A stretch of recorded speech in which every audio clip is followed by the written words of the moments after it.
Nessa. How are you? Robyn Ross, our wonderful new resident artist at Art Gallery on Darling. You never thought that your first solo exhibition at Balmain would be under these circumstances, did you? No, I certainly did not. It puts a whole new meaning on window shopping, I think. Oh, it's just totally bizarre. And you going all right with the COVID thing? Yeah, we're sort of locking down. I'm probably lucky in the way that I have the art and paint all the time anyway, so it's just allowing me to do more of that with less interruptions. I'm actually enjoying it, you know. I think yeah, me too, secretly. I'm enjoying it too much. Yeah. So tell me about your art. I mean, it is very quirky and different. And from what I can see on Instagram, you're already selling really well anyway. So, like, from what you've been. It's been, it's actually good. It's actually forced me to engage more with Instagram, I suppose. But yeah, I'm not one of the artists that you will say that you'll see a room of the same thing. I suppose it's like my house, my life, my clothes, my everything. Because different things appeal to me, and then I think it would have originally been a bigger exhibition, obviously, and so more of the links wouldn't have maybe seemed disjointed, but in a way there's a flow and there's a colour theme, sort of green flows through, and you know, I've just got to paint what really appeals to me, what I love. Well, I'm really loving the characters, and you've got, I'm going to put the paintings up. I'll splice them into the video that we're doing now. Sure. The quirky one with the blue heeler with, I know you sold it, but the blue heeler with the Hawaiian shirt on, it's so quirky and fabulous, and you sold it to Switzerland, I see. Yeah, that's right, a buyer in Switzerland. You can't believe it. You just don't know how far these things can reach.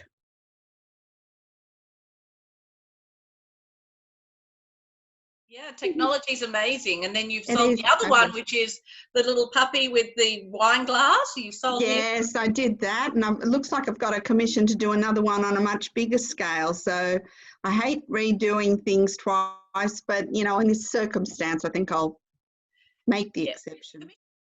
Commissions are always hard because they always imagine it's going to look different to what it is, and then when they get it, they go, oh yeah. So as an artist, I find it very difficult. It is tricky. I mean, look, I've been painting portrait commissions for 25 years, and so there's always that expectation that I see them differently to people how they see themselves. So that sort of comes into a little bit more used to that sort of idea, but myself. What's your favourite piece in the gallery that you're showing in the window that you showed? What's your favourite out of those ones? Favourite, probably that's, look, I still love the big apples because of the colours that oil paint.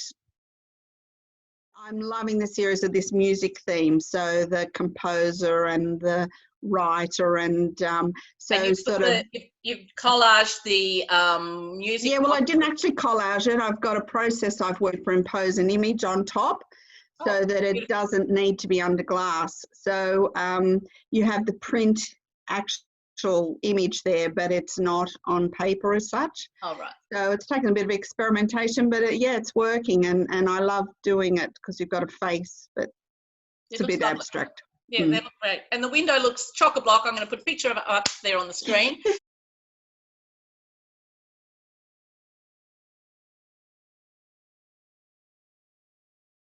And it's like the whole world is just twisting a bit, you know, and we're having to adapt, you know, doing this sort of thing. We'd normally have a great big piss up at the gallery and everyone's having a great time. Big opening. Oh, well, we'll save it up for after, I suppose. I think we're going to have a great party at the end, you know, like a survivor party, and we'll all be so happy to get around and have big hugs, and we'll maybe never have a hug again. I do love this challenge, though, you know, this challenge of, okay, if we can't do that, what are we going to do to get to the next point? Okay, so we're doing this, and now we're technology savvy, and we're more on Instagram, and we're thinking, how can we engage with people? You're in the window, and like... Exactly. You wouldn't have done that. It's a whole different thing, and I'm very much a half glass full person, never a half glass empty. So I sort of think you do feel a bit, oh gee, disappointed about different things that aren't going how you imagined, but it doesn't take long to think of another way to, you know, put it out there, I suppose, which social media obviously is the way to do that, you know. I find that art has made such a difference to my life before all this, but I realise now that it's so encompassing, so many things to help people through this time. I'm so grateful for my art. Oh, me too. I mean, I'm so lucky. I hear people say that, oh my God, I'm so bored, I'm so bored. And it's terrible, because I used to think, well, if you say you're bored, you must be a boring person if you can't think of something to amuse yourself, which is pretty harsh. But I do realise now that, yes, I'm really lucky that I can I pick up a pencil, I draw all the time. And it's like some people knit, some people do things while they're watching TV. I draw while I'm watching TV even. So, you know, I thank goodness that I've got that interest and love of it. And I think you do have to have, everyone's got to have something that they're really passionate about. And God, yeah. And even if you don't create art, at least you can now see art, like what we're doing now with your art exhibition online. And I know, but I mean, you must find yourself, like, I'm amazed. I've been to many openings and shows and exhibitions over my life, years, 25 years I've been painting. You walk in and there'll be some people that you'll see them, they'll walk in and they don't even look at the walls. They look at the drink at the end of the, right? The booze at the end. And who can see me looking like I'm being culturally engaged when they're really not. And then others come in and just immerse themselves in, I suppose, we like those people. It's interesting when people pick up on your moods through your painting. Yeah. Yep, absolutely. And you actually don't realise you're actually going through that mood until someone says, oh, you're going through a depressed stage. I say, oh, no, not depressed, but actually you can look at the paintings and, they're dark.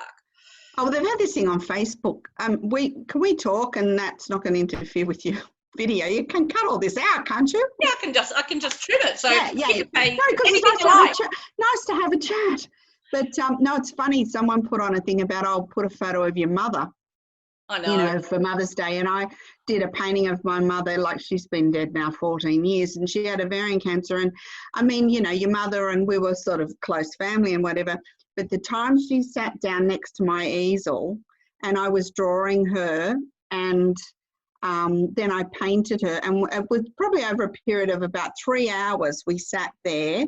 And she just sat and talked to me, and oh my God, I think I put that picture up and I felt so emotional, because I thought I immediately went back 14 years to that time that, you sat there. I think that's the thing with art, and then.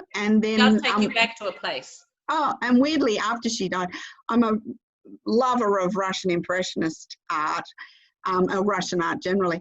And anyhow, there was this Ilya Repin who painted a painting, and it was of his daughter Tatiana, and the grandmother's in it, and the grandfather, and the nanny, and the baby, and all that sort of thing. And weirdly, which I've always loved this painting, and after Mum died, I painted myself this painting, so I had this actual painting, and I don't know what I related it to, but it's quite weird. I don't think I could ever paint something like it again. You say about moods, but that really...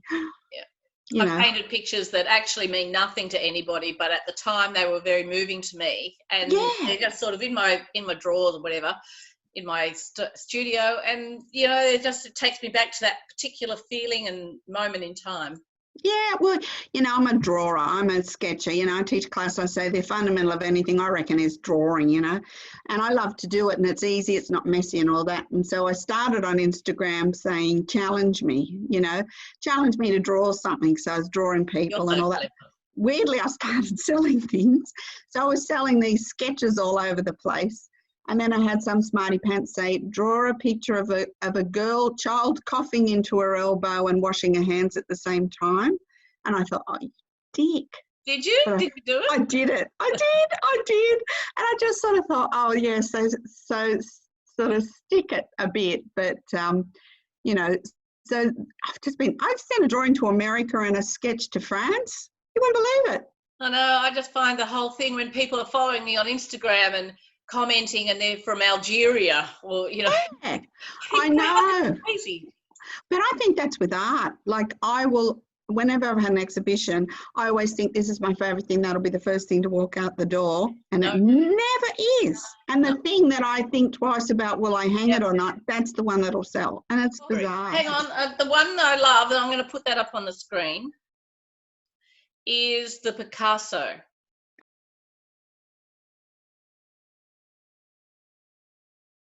Oh, yeah. Well, you know, Picasso was like, I've got a love-hate relationship with him, I swear.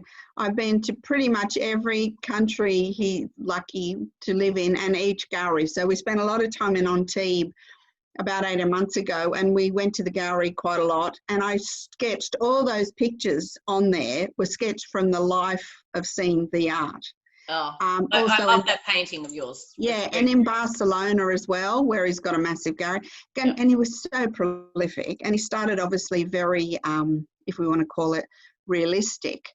So there's that sort of change in them, snippets of different phases that he went through. So on Sunday, I'm going to put a few works in there that are charcoal drawings that are of Anzacs and soldiers, and a bit of a tribute to them there, because I did an exhibition in Izmir that was near Gallipoli, and that was my theme, and I was invited to do some charcoal drawings, and they said I could do whatever I'd like, and so I figured that I'd revolve them a bit around that. So that's very good.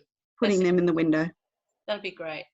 Yeah. Well, I'm going to sign off now. Well, thank you. It was nice chatting to you, Vanessa. Let's see how this all looks at the end of the day. And I welcome to Art Gallery on Darling, even though it is the strangest of times. And we're going to have a great year once we get, and good luck with your exhibition.